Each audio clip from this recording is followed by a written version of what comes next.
Hello everyone, Captain Klein here, and welcome to the 8th edition of Q&A with the Captain, where we take your questions and provide answers to help us all get through the COVID pandemic. This week's topic includes information on Virginia's reopening plan and how that affects the installation of military personnel. So to get right to it, question number 1. With Virginia easing restrictions, what is NSA Hampton Roads' reopening plan? Well, NSA Hampton Roads is falling in line with the Navy's reopening plan, and that's based on a detailed assessment of the local health situation done by our public health emergency officers in cooperation with the local and state health departments. In the Hampton Roads area, because there is such a large density of Navy bases here, we will be coordinating our reopening plan with all of the bases in the area to make sure that the policy of one base is not different than the policy at another. That way, whether you live here or work here or just come here to use facilities, you know what to expect when you come in. While we're waiting further guidance from our higher headquarters on how and when the installations will start to ease restrictions and open some of their services, all of our department heads are hard at work preparing their plans, and we're using the CNIC reset plan that we received a couple of weeks ago, which dictates the conditions that need to exist and how we gradually phase in a resumption of services across all of our departments. And while we'll be deliberate about what we open and how we do it, the truth of the matter is that without a vaccine, this virus is going to be with us for a long time. So we're filming this on Wednesday, May 27th. As of today, our posture hasn't changed, and I expect everyone to take the necessary steps to prevent spread of the virus. Question number 2. Does the military have to follow the same guidelines as the state of Virginia?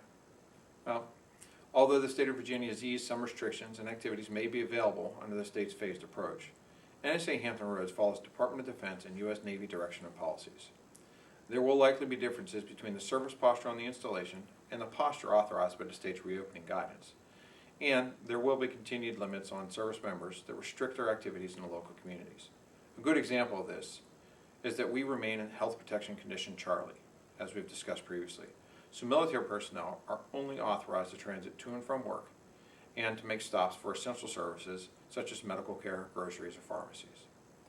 Eating in restaurants, going to get a haircut, and visiting the beach are not authorized for military personnel regardless of the local rules and regulations. I also strongly encourage our civilian employees and our family members to comply with this guidance. All these measures are in place to protect the health of the force because we do have a different mission, we do have different requirements to make sure that our ships and our work centers are free of COVID. So I appreciate your cooperation with that and your attention to those details. Question number 3. With some non-essential personnel having to go back to work, what will happen with child care? Well, the availability of child care affects many of our sailors and families. The bottom line is that as our personnel begin to resume their normal work schedules, your chain of command will work with you to resolve any child care issues. Our options include extending you on telework and alternate work location arrangements. We understand that child care is a significant enabler to our workforce being able to come in and do their jobs properly. As personnel recalled to work, we'll continue to work with our MWR Children and Youth Program teams to find ways to increase their capacity to provide child care.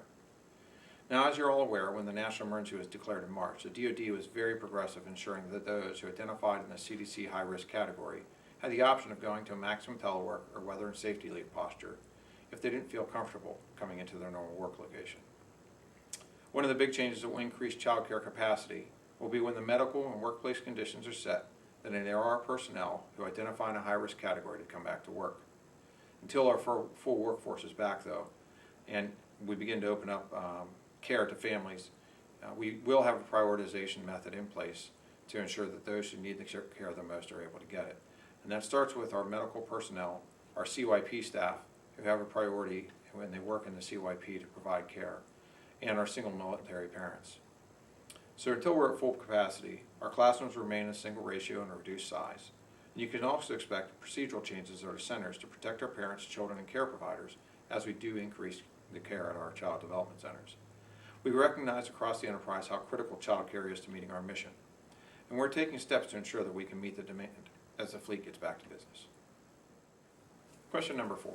Will face coverings be mandated on the installation since the governor put out that they are required in certain public places? Well, as you know, face coverings are already currently required on the installation in our facilities for all military, civilians, contractors, and family members when it's not possible to maintain physical distancing.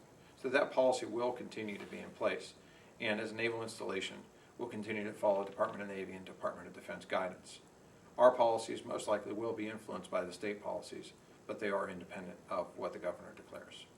All personnel, when they're not at work, not on duty, are required to follow the governor's policies for what they do out in the local economy. Question number 5. Will all sailor and civilian personnel continue to be screened to ensure they are free from any illness prior to coming to work? The answer to that is clearly yes.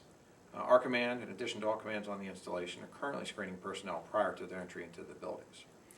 When we go into the next phase and start easing some restrictions, there may be additional activity in those areas, and that really reemphasizes why the physical distancing is important. As we open things up and more people come back, that questionnaire is going to be even more important because we're going to increase the density of personnel in the workplace. So if anybody is feeling sick or has any symptoms, they're continue to encourage to stay home from work with their supervisor, and contact the COVID-19 hotline to see if they should go get tested. So as I mentioned earlier, the virus is still very much with us, and so we need to ensure we're doing everything possible to stop the spread. Some of the changes may be hard to get accustomed to because it's not the way we do things normally, and we're not used to doing those things.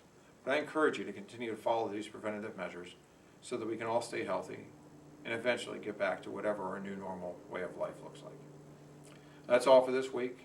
Until next time, stay healthy, stay safe, wear your mask, and wash your hands. That's all. Captain out.